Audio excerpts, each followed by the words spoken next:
I think we're live, dude. Okay, did you get the? Yeah. Okay. If we're live, we should be talking. We should be talking. Okay, Yeah. I got us. Good. It's I was nothing just worse than silence on radio. But Yeah. we got two great looking people here. So perfect. Well, we're going to jump right to it. Welcome to Quantum Leap, and we have a very special edition today with Dr. Ivan Misner, who's really an inspiration to millions around the world, including myself. And I put him up there with really my top people who I admire, right up with JFK and John Maxwell. And, you know, I'm never going to meet JFK, unfortunately, but it's so great to meet you, Dr. Misner. And, you know, so much of what we do kind of was created by you. And we're going to get right to you here, but I just want to introduce my co-host, Cory and I, have him introduce himself and tell us about Mike Macedonio, who is also joining us on the broadcast and is going to provide a little bit of a testimonial for you as well. all right, yeah, thank you. And I am Cory Knott, and I'm co-host here with David Kirsten, and this great podcast, and great to have these visitors today. I get the pleasure of introducing Mike Macedonio, who I've known for many years. I had the opportunity to work with over many years, and has been a mentor in many ways for me. A lot of the things that I talk about on our podcast and so on come from you know, some of the ideas I got from Mike along the way, and it's just truly been a valuable experience. And so Mike Macedonio is a New York Times best-selling author. He is a speaker and entrepreneur. Mike and his business partner, Dr. Ivan Misner, co-authored the world's best-known marketing secret, Building Your Business by Referral, and Truth or Delusion, Busting Networking's Biggest Myths, which has hit several bestsellers lists, including the New York Times, Wall Street Journal, USA Today, and Amazon. He's also Mike is co-founder of Ascentive, which by using referral strategies that he teaches, Mike has built his company from a small training and consulting company to a franchised organization with over 60 locations in 20 countries. He gives back to his community by volunteering. He holds a position on the board of directors for the Wisconsin Big Cat Rescue, a nonprofit organization caring for the abused or neglected tigers and lions. He's also an avid cyclist, and one of his proudest moments was recently competing in the Leadville Trail 100 mountain bike race in Colorado. So when he's not helping entrepreneurs, big cats, and cycling, he has a passion for his wife and entertaining friends. Welcome, Mike. Excellent. And we are talking about networking up. Welcome, Mike. And I'm just going to give a brief bio of Dr. Ivan Misner, who's the founder and chief visionary officer of BNI, the world's largest business networking organization. Founded in 1985, the organization now has over 10,000 chapters throughout every populated continent of the world.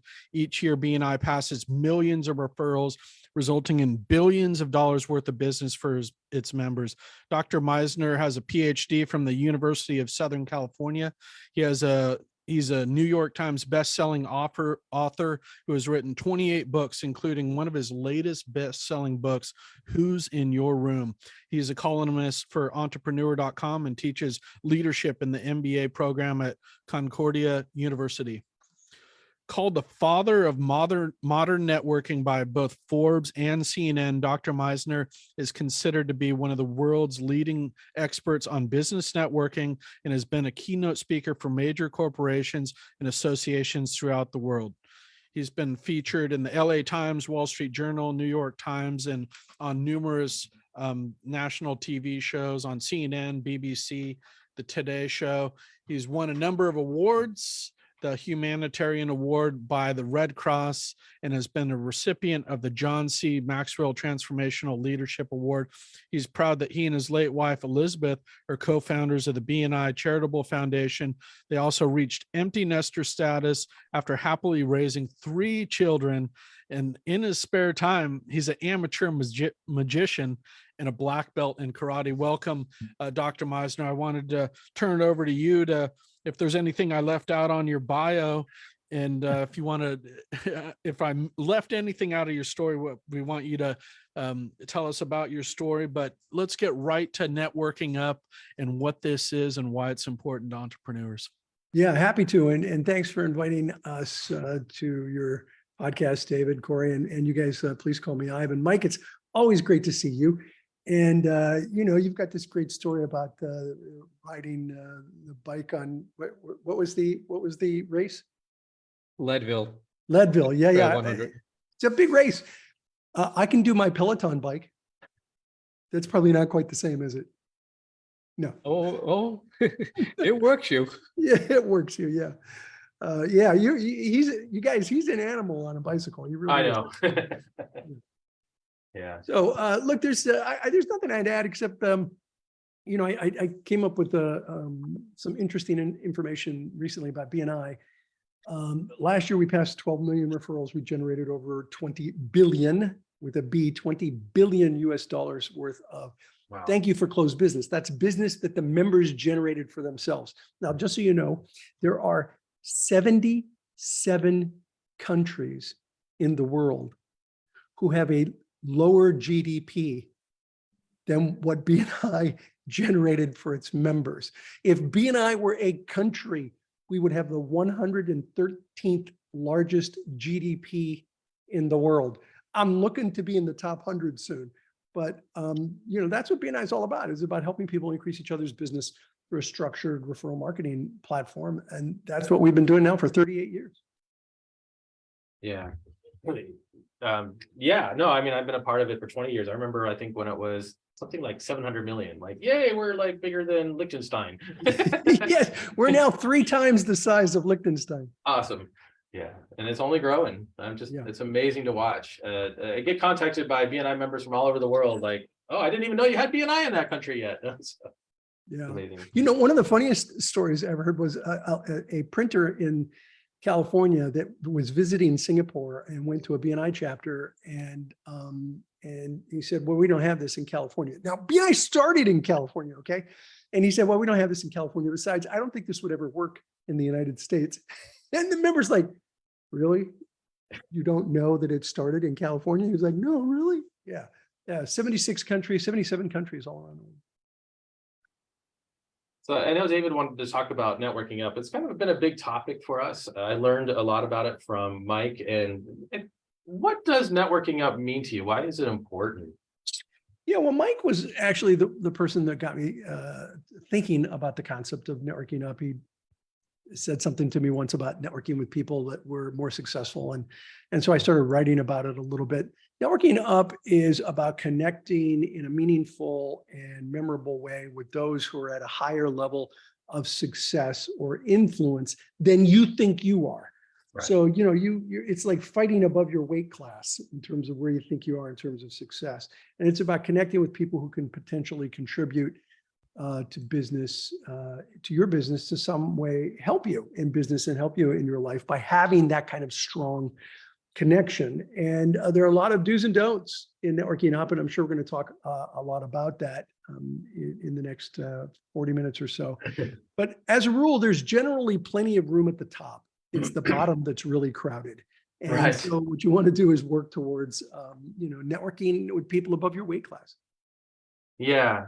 I got really interested in it, I believe, when Mike was teaching it, because my background was in software and I wanted to target bigger companies. How do you get into corporations and things like that? And I have this BNI network. How do I make the BNI network work for me to get me in through some of those doors? And the idea that who do you know who knows people in these organizations and that type of networking. David, that's absolutely critical. And I talk about that in a piece that I wrote 15 years ago called The Butterfly Effect of Networking, where, the butterfly effect is part of chaos theory, which is a division of mathematics that says the flapping of the wings of a butterfly affects some minute thing in the environment, which changes something else, which changes something else, which changes something else, which changes the weather. And I came to this realization that it applies in networking. It's not just who you know, it's who they know. Right. And it's the relationship that you build. Because I found myself on Necker Island in 2007, and Richard Branson walks up and says, "Hey, what are you doing?" And I'm like, "Well, I have an article that I have to do, and there's a deadline today." And he said, "Hey, well, if I don't see you, come on down. We're all by the pool. Let's have fun. We're having fun and playing at the pool. If I don't see you, sit next to me at lunch, and I'd like to talk about this networking thing that you got going." So he walked away, and I'm thinking, geez, how did I get here? Where a billionaire walks up and says, "Hey, let's go out and play. You want to go out and play? And if I don't see you in the playground, you sit next to me at the lunchroom and let's talk." And I realized that it was literally 7 or 8 relationships that led me to meet him. That's the butterfly effect. You meet somebody who they know somebody else that introduces you, who knows somebody else who introduces you, who knows somebody else who introduces you. And that whole butterfly effect, Mike was a piece of, because he was present when I met Jack Canfield, which was part of those 7 or 8 relationships. And it was somebody from the Jack knows that invited me to Necker Island. 8 different relationships over a 2.5-year period led me there. And so your point, Cory, is so important. It's not just who you know, it's who they know, and who those people know, and who those people know, that really allow you to network up effectively. Right. And I actually remember when I was listening to that podcast where you talk about that, the butterfly effect, and that same story that you relayed there, Ivan, and that was really an aha moment for me about, BNI and networking, actually a big impetus for this podcast. So I know networking up for you or Mike is different from maybe the average BNI person. And I think you have this great tips about that article that you wrote about how to get started. If you don't mind just telling us a little bit about how a BNI person, or what somebody who just sees himself as a average business owner can kind of get started networking up, if that's not something that. Yeah, I'd love to do that. And I'd like to, before I jump into that, see what Mike would like to add to this. But let me just say, I started where BNI people were. When I started BNI, I didn't plan on having 10,900 groups. I just wanted one group, because I needed referrals for my consulting practice and I wanted to help my friends. So I was totally there. I grew up in a very low middle-class community, very working class community. I didn't have contacts. I didn't have connections. I had to put myself through college. I went to a community college. So, these are relationships that I built over time. And yeah, I have some amazing relationships now, but I was where most BNI members are. And the point is, anyone can build the relationships to network up. Before I jump into some of the things, Mike, what would you add to that? Well, a couple of things. First of all, when we start the conversation about network up, sometimes people jump into thinking we're talking about prospecting up, selling above our weight class, but we're really talking about building relationships. And a networking relationship is, people that help each other as a way of growing their business. Along with what you also said about, where you started, where I started, networking up for me was people doing better than me. And doing better than me was my first career job, working 6 days a week, 60 hours a week, and making a gross pay of $13,500. It wasn't hard to network up. And at the same time, I know, like, I look at your success, for example, and I feel like I'm in a better place than that. It's the same process. Yeah. It's my first management job, by the way, was like, I was probably working 50 or 60 hours a week and making $15,000 a year. That's what I was doing.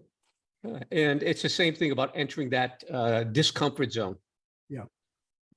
Very true. And one thing I really admire about you, Ivan, is I still see you out there networking with BNI people all over the world. So you haven't even lost that ability to network with the average BNI member. I don't know if there's a mindset that goes into that, or how you, a secret to how you stay so connected with people all over the world. Well, I think it's important I run the world's largest networking organization. I should be out there meeting people and talking to people. And so I have really been a believer in, when I go to events, to make sure and be available to talk. I am, and Mike could tell you this, I am almost never back in the green room hanging out for an hour. I may go back there, grab a bite to eat, and then go right back out and, meet members, meet visitors at big events I'm talking about. And I think it's really important to get out there and connect with people. The more successful you are, the more important it is. And I've seen that with some really successful people who understand the importance of networking and how it's about building relationships, as Mike was saying. It really is about building relationships, not the selling to them, which is the first technique that I talk about in networking up in my presentation. As I say, the first thing, don't sell to them. People have this sales seizure where, they just can't hold it in and they think, oh my gosh, I'll never meet this person again. I got to sell to them.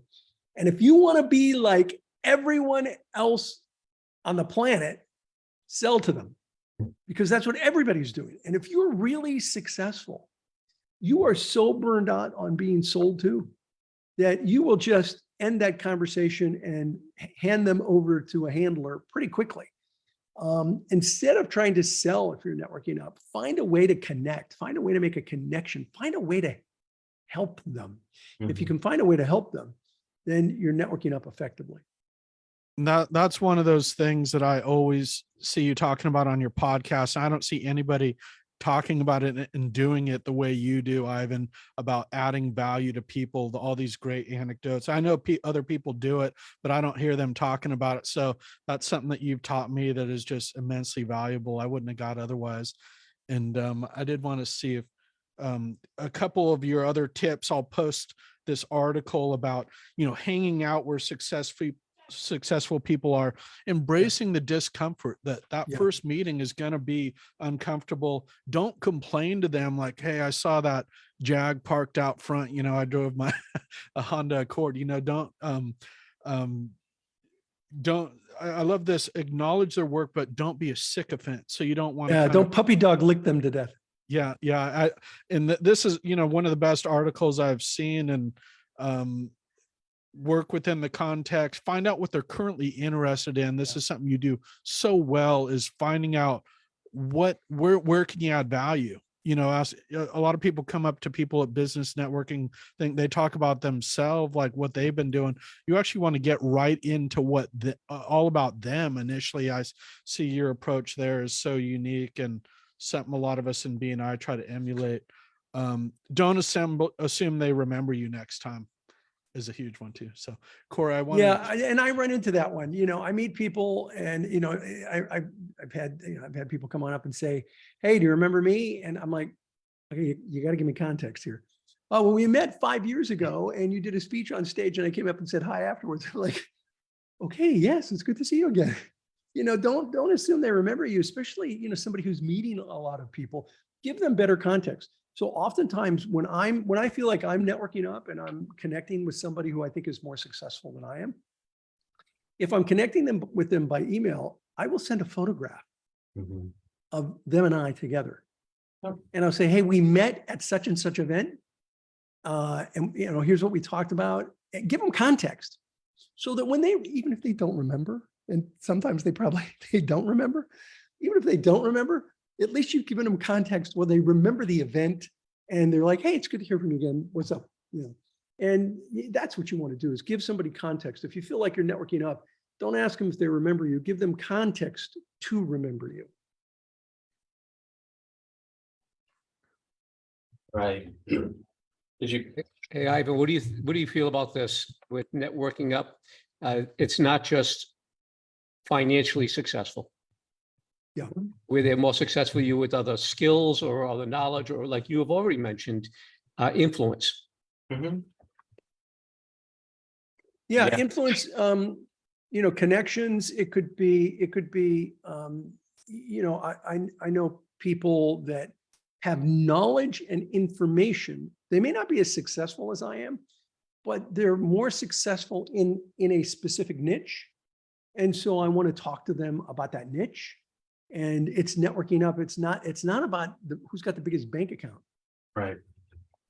In terms of networking up. I mean, when I network, when I talk to John Gray, who wrote Men Are From Mars, Women Are From Venus, John and I financially are peers.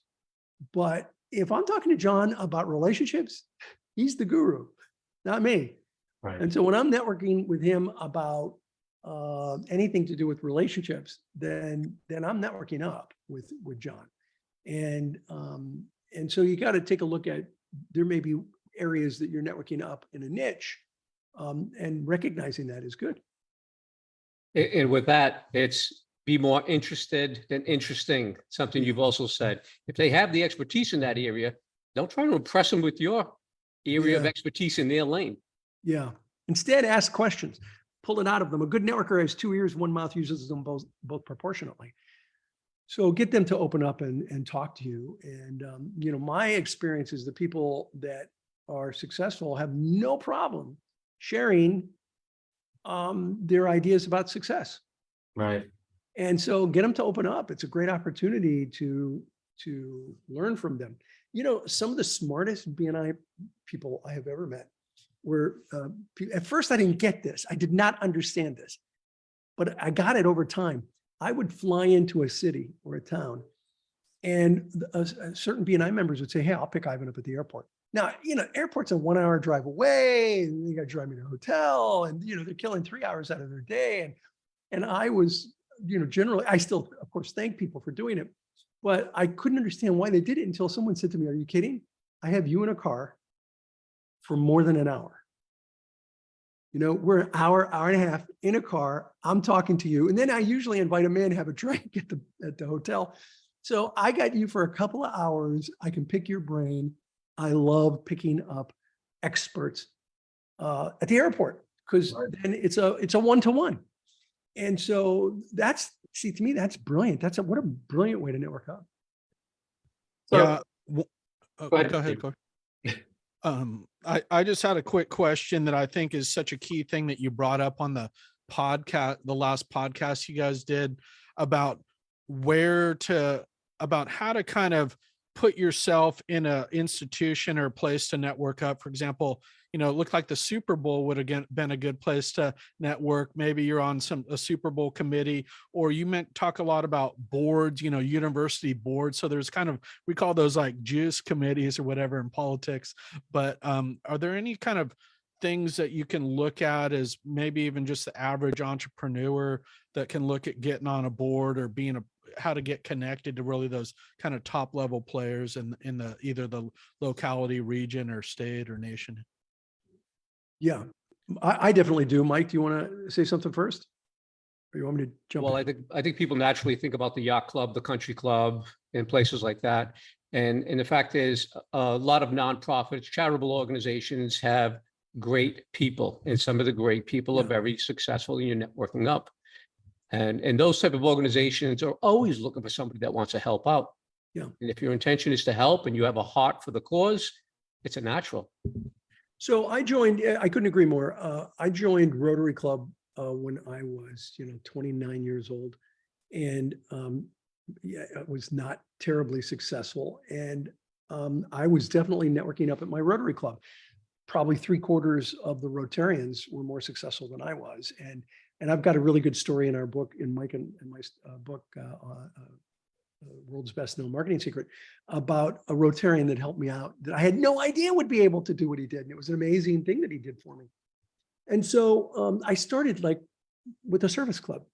And then I was at the service club meeting, and a chairman of a reasonably large nonprofit children's center visited.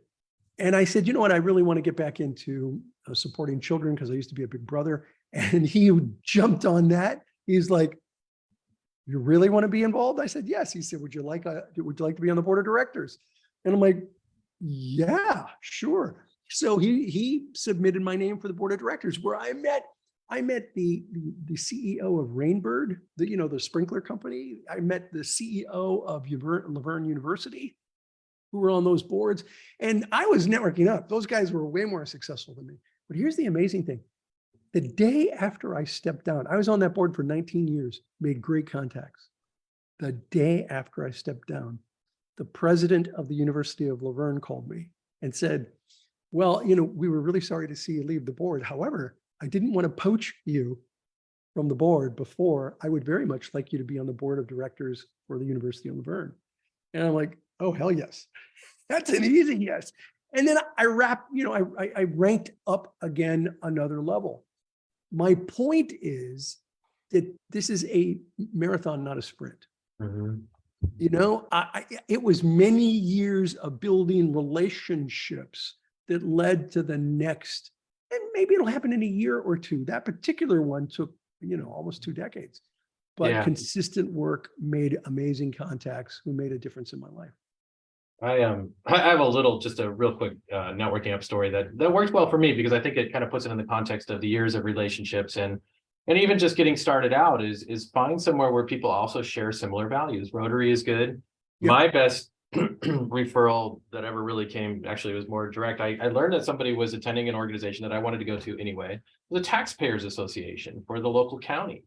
And this business owner would show up there every week and complain about, the taxes and work with his group and what to do. And I started going because I wanted to be a part of that anyway. And eventually he's like, "Oh, tell me a little bit about yourself and what you do." And I said, "I do some computer work, and that's, kind of what I'm trying to protect my small business." And he's like, "Okay, you got a card?" I gave him a card. Didn't really expect to ever hear anything from him. And then I got a call from his vice president saying, "Hey, we need you to come and replace our IT staff." And they've been worth a lot of money to me over the years. And it's largely by networking on values, right? I didn't have an expectation going into it, but I think values in the giver's gain are so important to having people recognize you. Yeah.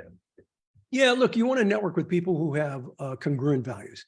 They have to be resonant values. They can't be dissonant values with you. And I talk about this in a book I wrote called Who's in Your Room.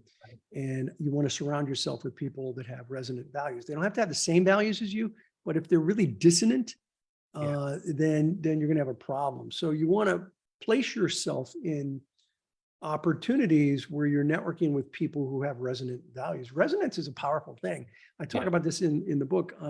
If you have two pianos side by side, and I've seen this done, where one person is sitting at one piano, a second person at the second piano, and the first person hits the middle C key on the piano, and the second person does not hit a key, just presses the sustain pedal on the second piano. Both pianos will hum. Even though the second person didn't hit a key, the second piano will hum, it'll vibrate. That's resonance. Right. And so if you network with people who have resonant values with you, magic happens. I love that analogy. Well put. Mike, I wanted to see if you had something you wanted to ask Ivan about networking up, or we'd love to maybe hear about the Canfield story, or I know you guys have a lot of these kind of classic stories that if somebody hasn't heard them, they could really add a lot of value. But one thing I would add, that when we talk about networking up, we are going to go into a discomfort zone, and we can talk about that later. And at the same time, when we think about networking up, it doesn't mean excluding our current network. Yeah, agreed. It doesn't mean we're abandoning because now we're trying to be better. In fact, when you network up, you have an opportunity to bring more value to your network. Meeting Ivan and developing a relationship with him was a network up opportunity for me. And from knowing Ivan and getting exposed to his network, there was more value that I had meeting people like Michael Gerber, Dr. Tony Alexandra, Lisa Nichols. And because I know them, I was able to bring, again, more value to my network. So just a couple of things I want to consider that, yes, it's going to be uncomfortable networking up, okay? And you should not feel that it's an exclusion of your current network. That's so true. You're going to be meeting somebody, an even bigger name pretty soon. You feel like sharing that? Yeah. So Ivan started off talking about the butterfly effect, and I was there when Ivan got the platform with Jack Canfield. I also got asked to speak and was really interested. I didn't even have a book, but I had an opportunity to meet Jack and speak at a conference in New Orleans, and that butterfly effect also affected me because I'm kind of on the sidelines, but maintaining this relationship with Ivan as he continues to network up and make contacts. He gets on Necker Island. And then in a week or so, I'm going to be on Necker Island. And I have to tell you, I'm very conscious about the fact that I will be above my weight class. I will likely be the least most accomplished person on the island. And everything we're saying today is what I have to be aware of. And I don't plan on selling anything, but everything else that we're talking about. Let me tell you something. My first visit to Necker 15 years ago, there's no question in my mind, I was the least most successful person on the island other than staff. So as a guest, I was the least successful guest. But let's talk about, you bring up a good point about networking with the contacts you have now. Here's a great story about, to follow up on the, hey, let me drive you around. Let me drive you from the airport to the hotel. this one individual once who was driving me from the airport to the hotel asked me as we were getting close to the hotel, he said, is there anything I can do for you? Great question to ask if you're networking up. How can I help you?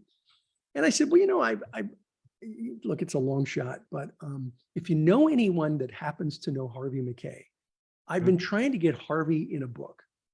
He was written about networking, and I really want him in this book I'm writing called Masters of Networking. So if you happen to know anybody that might know him, then that would be really good. And he said, oh, I know his secretary I know his executive assistant, Janet. Would you like me to reach out to her? And I'm like, wait, Janet, I can't get through to, I talked to Janet. She won't put me through to McKay, to Harvey. She's like, no, he's busy. I can never get past her. How do you know her? He said, oh, I volunteered to pick up Harvey at the airport. And so I worked with Janet. And so I got her mobile number. I can reach out to her. I can say, hey, look, you're legit. And you just want to have Harvey in the book. And, he basically was able to get past the gatekeeper for me. And Harvey contributed to the book. And then I developed a friendship with Harvey. And then he So, did our keynote. Yeah, I remember that. You never want to look your nose down at networking below your weight class, Right. because you never know who those people know. Right. Those people might know somebody who knows somebody who knows somebody. And that's exactly what happened on one of my drives from the airport. Well, Kim is a perfect example. Yeah, Kim George. It was through Kim that you got introduced to speak at the conference, and then I did as well. And Yeah. I met Jack, and then, met other people. And by the way, whenever that happens, what you want to do is you want to call the person that started the butterfly effect for you and thank them. And I'll never forget, I picked up the phone, I called Kim and I said, Kim, I want to thank you for introducing me to Richard Branson. And I remember she had the phone and she's like, hello, Ivan. I don't know Richard. I'm like, let me tell you a story. And I told her the butterfly effect and how it started with her. Right. And she introduced me, who introduced me. And she was blown away. And I think it's important to show gratitude to the people that make those contacts for you. That's a very good point, because that helps them want to do it again. Yeah, absolutely. I mean, practice the giver's gain, and realize that that's how we gain, right? We stand out, we help people and make those connections. Yeah, Exactly. I think about how that ties back to BNI. We think about David, Cory, and myself. Who introduced you to BNI, and what impact has BNI had in your life? right. Who are the people you've met? Who are the best friends you have? Who are the business opportunities? My wife, is through BNI, and I owe it all to the person that introduced me. Right. And that led to all of the network up opportunities. I can say that Ivan and that podcast creates a butterfly effect, a lot of which you may not even know about Ivan in terms of passing off the knowledge and how to do these things. For example, that whole concept of butterfly effect that I really discovered on that podcast. And I got, so much of what we teach in BNI comes from that podcast. If you don't mind telling us a little bit about what that podcast is and it enabled you to do and kind of promoting this butterfly effect. Well, BNIpodcast.com, we're coming up on 800 podcasts now. And I've had, an opportunity to interview a number of people. I mostly interview BNI members and directors, to be honest with you. So it gives me a chance to really keep my fingers on the pulse of what's happening in the organization. But I've also had a chance to interview, one of the sharks on Shark Tank, Kevin Harrington, and of course, somebody who's become a really good friend over the years, Michael Gerber. Jack Canfield has been on. Mark Victor Hansen was I just recently did a podcast with him, which is going to go live in a week or so. And so I've had a chance to interview other experts in business. And the bottom line is with my podcast is I'm trying to teach people how to network effectively. And the podcasts are all bite-sized pieces, 10, 12 minutes long. So a little bit of information that you can take and apply right away. I've been doing it every week since 2007. So 15, 16 years now. And you also have an audio programs website that you launched recently. Actually, that one's been around for a while. Has it? Okay. Yeah, Misner, audioprograms.com, Misner, M-I-S-N-E-R, audioprograms.com. I tell you what, anyone who wants to if you want to get the complete package, if you go to the complete package, you can use a coupon code IVAN50, IVAN50, and you can get 50% off of the complete package, not the individual packages, but if you get the complete audio package, use the coupon code IVAN50 and you can get it 50% off. Oh, great. Right here on this podcast. I just want to do a time check because I have a couple more important questions. If we go a little to 45 after, if that's okay, if we need to, Yeah. and I want to give you guys a chance to give a closing statement as well. One thing that I heard, I can't remember where I heard it, but I think you've gotten this a little bit before, that you didn't consider BNI to be a real success until 20 years into the organization. And we just look at this as really an organization without parallel or substitute around the world. I'm just curious of kind of what your thinking was there, because it looked like you were successful almost 10 years in, but maybe you didn't reach quite the success you have recently. Well, I joke around that I'm a 20-year overnight success. It took me 20 years to really build a scaled company. And part of that is, reinvesting back into the growth of the business. And so I literally spent 19, almost 20 years constantly reinvesting back into the business to grow the business. We now have over 10,900 groups in more than 76 countries around the world. I think people just have to be patient in terms of growing their business. We get out of college and we expect to be multimillionaires in a year or two, and it just doesn't work that way. Success takes time.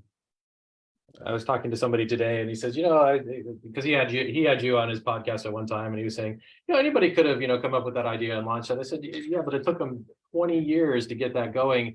And the consistency has always been remarkable. I think that's the big thing. And how would you apply that to networking up in terms of, because I love your phrase. I always use that mantra of do 6 things 1,000 times. I can't say I do it, but I remember it to be better. And how would you put that into the context of being a better networker?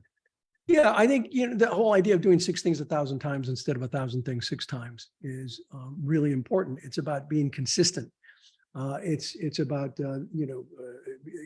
getting up every morning and doing the things that really need to be done. And by the way, it doesn't have to be 6; it could be 5; it could be 7. It's a handful of things that you do over and over again. But really, isn't BNI that? BNI is about getting together every week and making connections with people and introducing yourself and saying who you are and what you do and what's a great referral for you and who you've been doing business with. It's about doing those 6 things 1,000 times. And what we have seen is the people who are in BNI for several years, these are the people that are generating referrals for life. These are the people that are generating business on a long-term basis through referrals. And it's really about doing 6 things 1,000 times. What tends to happen is the people, they constantly chase bright, shiny objects. I keep this right here on my desk because this comes up a lot. There's some bright, shiny object. It's like, oh, here's another bright, shiny. Let's do that. Let's try this. And they do it 6 times and it doesn't work and they can't figure out why they're not successful. It's really about, finding what works. Now, how do you find what works? You find mentors. They could be, in-person mentors. They could be virtual mentors, people whose work you like and you follow through podcasts like this or through books or audio or YouTube. You follow them, and those are the things that you do 1,000 times. How about you, Mike? What would you suggest? As somebody who puts an enormous amount of time in cycling, which is also a lot of consistency. Yeah, it really is.